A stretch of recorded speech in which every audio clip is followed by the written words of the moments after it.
Before I start, if you're into real, raw stories about love, betrayal, and the human heart, make sure to subscribe to my channel and drop your thoughts in the comments. I'd love to hear what you think about this one. It started with a text that froze me in place.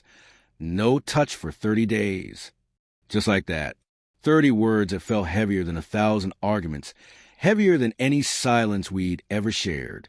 I stare at my phone, rereading it, trying to laugh it off. Maybe she was joking. Maybe this was some weird challenge. But the way it sat there, perfectly punctuated, I knew this was serious. I remember the night before. She had been unusually quiet at dinner, picking at her salad, scrolling her phone with this tight-lipped expression. I thought I was imagining things, that maybe I was overthinking. But after that text, I couldn't shake the knot in my stomach. The first week, I tried to respect it. I told myself it was her way of needing space or processing something. But every missed touch, every accidental brush of her hand that she pulled away from, felt like a small sting in my chest. Then came the little things. The phone that vibrated too many times, her walking into another room to take calls, subtle laughs that seemed too private. I told myself I was paranoid. I was imagining it. But doubt has this way of whispering louder than reason. By the second week, the tension between us was palpable. I caught her staring at her phone with this mix of guilt and guilt pleasure. I wanted to confront her, but something held me back. Maybe fear what I'd find. Maybe love I wasn't ready to let go of. I started checking the small signs. Messages popping up, social media notifications, the faint smell of someone else's cologne lingering on her sweater. I hated myself for noticing. I hated her for hiding. And I hated even more that I loved her enough to stay. It was day 18 when I accidentally saw it. A conversation on her laptop she thought she closed.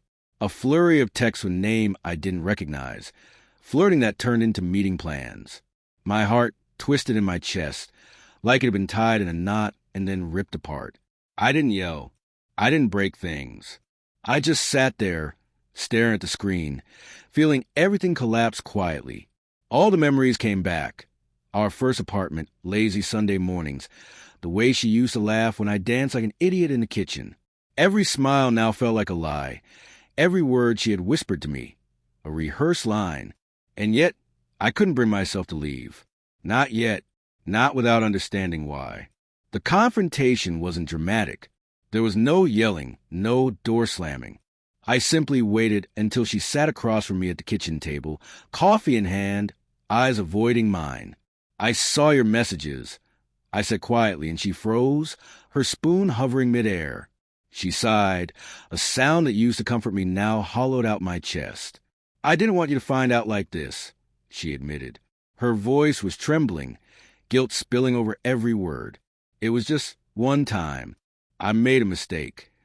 I wanted to scream. I wanted to collapse. I wanted to cry for every trust I'd given and every small betrayal I'd ignored. But instead, I asked the question I'd been dreading: why? She looked down at her cup, tracing the rim with her finger. I felt disconnected. I didn't know how else to feel alive. It wasn't about you. It was about me, about something missing inside me. And just like that, it hit me. The pain wasn't just from betrayal. It was from understanding that sometimes love isn't enough to keep two people tethered together. That sometimes the person you love can wander, and not always because of you, but because of themselves. We sat there in silence for what felt like hours. I remembered how her hand used to fit perfectly in mine, how we'd talk for hours about nothing and everything. And I realized those moments were still there, buried under the hurt. But they couldn't protect me from this. I left that day with a quiet resolve. Not vengeance, not anger, just clarity. I needed to reclaim myself before I could forgive or forget. Walking out, I didn't look back. The apartment felt smaller, emptier, but strangely freeing. I carried the weight of betrayal with me, yes, but also the strength of knowing I could survive it. Weeks later, I still feel the ache sometimes. I remember the laughter that now feels like a ghost, the warmth of a hand that isn't mine to hold anymore. But I've learned that heartbreak isn't a full stop. It's a comma, a pause, a chance to write the next chapter. I still think about her. I still wonder if she regrets it. But I don't question my worth anymore. I don't question what I deserve. I only move forward. And in that, there's a strange, quiet victory.